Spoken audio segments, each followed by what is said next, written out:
Now let's take a look at each of the exposure modes. You've already set up your camera in the first mode, the programmed auto mode. This mode is represented with a P on the mode dial. In this mode, the camera automatically adjusts shutter speed and aperture for optimal exposure. Use this mode when you want to leave the camera in charge of the shutter speed and aperture settings. To operate in this mode, rotate the mode dial until P is aligned with the white indicator. Press the shutter button halfway down to activate the viewfinder.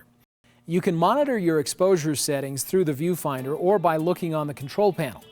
You can change the shutter speed and aperture ratio by rotating the main command dial. A P asterisk will appear if an alternative ratio has been chosen. Programmed auto mode is recommended for snapshots and in other situations where there is little time to adjust camera settings. Before we discuss exposure modes further, it's important to understand a little more about shutter speeds and ISO settings. The shutter speed on your camera ranges from 30 to 1/4000th, meaning the shutter opens from 30 seconds to 1/4000th of a second. Choosing a correct shutter speed for the appropriate situation can help you add depth and creativity to your pictures. Shutter speeds can be either very slow or very fast. Let's talk about these speeds for a moment. The most frequently used shutter speeds lie within the range of about 1/60th to 1/500th of a second. This is a typical range used for everyday picture taking.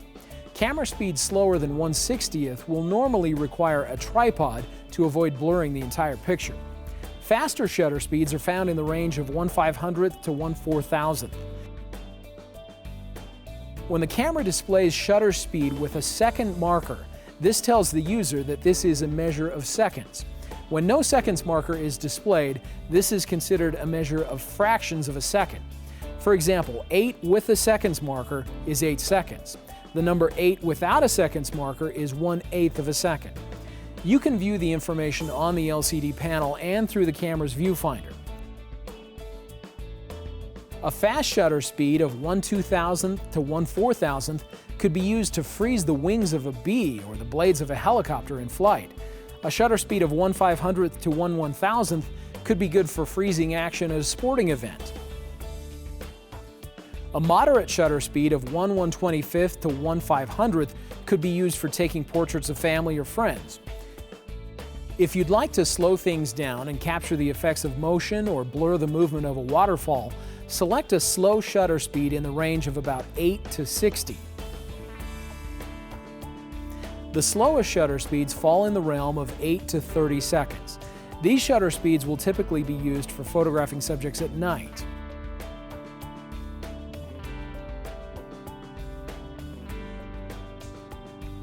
The ISO setting affects the image sensor's sensitivity to light. The higher the number, the less light that is required to properly expose the image sensor. You can either have the camera automatically choose the sensitivity, or you can set it manually. It's a good idea to set the ISO speed to suit the ambient light setting that you're shooting in. When you increase the ISO speed, a higher number, for low light, a faster shutter speed can be used to avoid camera shake.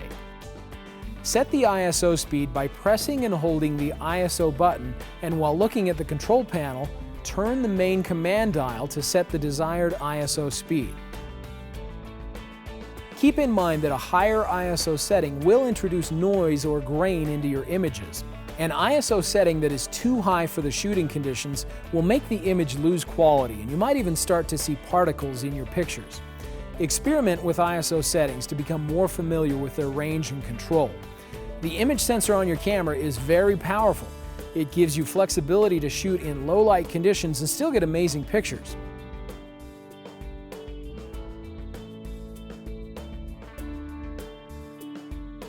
The next setting is shutter priority mode.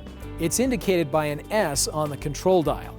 Use this mode when you want to set the shutter speed and have the camera automatically select the correct aperture value. Using the mode dial, set your camera's exposure mode to S. Rotate the command dial to set the shutter speed. You can view the shutter speed and aperture values through the camera's viewfinder or on the control panel. Use the shutter priority setting to freeze or blur motion in your subjects. The next setting on the mode dial is A, or the aperture priority mode. When shooting in this mode, you'll set the aperture value and then the camera will calculate the shutter speed necessary for a proper exposure. This mode is useful if you want to create a short or long depth of field. To use this mode, rotate the mode dial until A is aligned with the white indicator. Turn the sub-command dial to select an aperture value as you watch the display either on the control panel or through the viewfinder. Once you've made your selection, press the shutter halfway down to focus, all the way down to take the picture. Use aperture priority mode to blur backgrounds for portraits or bring both the foreground and background into focus for landscape shots. When the f-stop is a small number, the aperture has a large opening, letting in more light, creating a short depth of field. This blurs the background and the foreground. When the f-stop is a large number, the aperture has a small opening, letting in a small amount of light, creating a long depth of field. This keeps the background and foreground in sharp focus. Remember, you can change the ISO setting to make your image more or less sensitive to light to match the ambient light you're shooting in. The next advanced shooting mode is the manual or M mode. This mode gives you complete control of the camera. In manual mode, you will set the shutter speed, aperture, and ISO to create the exposure. To operate the camera in manual mode, rotate the mode dial until M is aligned with the white indicator. To set the aperture, rotate the sub-command dial. Press the shutter halfway down. The exposure setting will be displayed on the back panel when the info button is pressed. Check the exposure level and set the desired shutter speed by rotating the main command dial.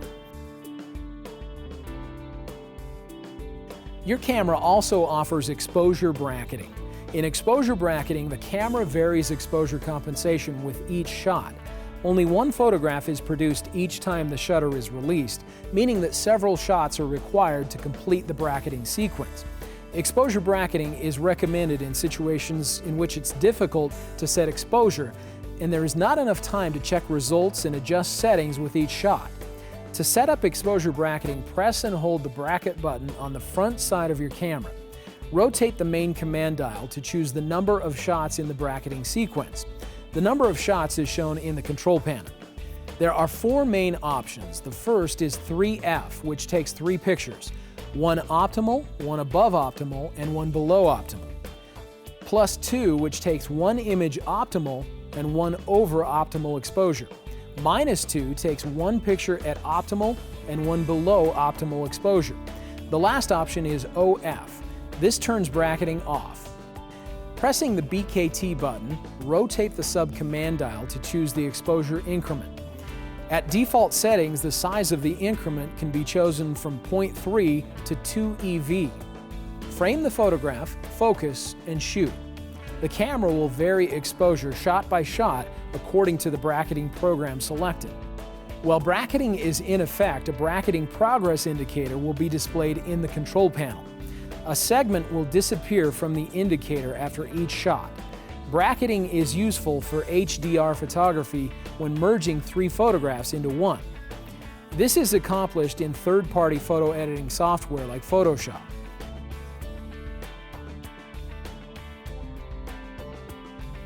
Another great feature you can use to improve your photography is D-lighting. D-lighting can be a very useful retouching tool for dark or backlit photographs. D-lighting will brighten up a subject that has been underexposed or can enhance the contrast of an overexposed subject. To access D-lighting, enter your camera's main menu, go to the Retouch submenu, and using the main command dial, select D-lighting. Scroll through your pictures and select the one you wish to retouch. Then, use your main command dial to brighten your subject while your camera compares it to the original.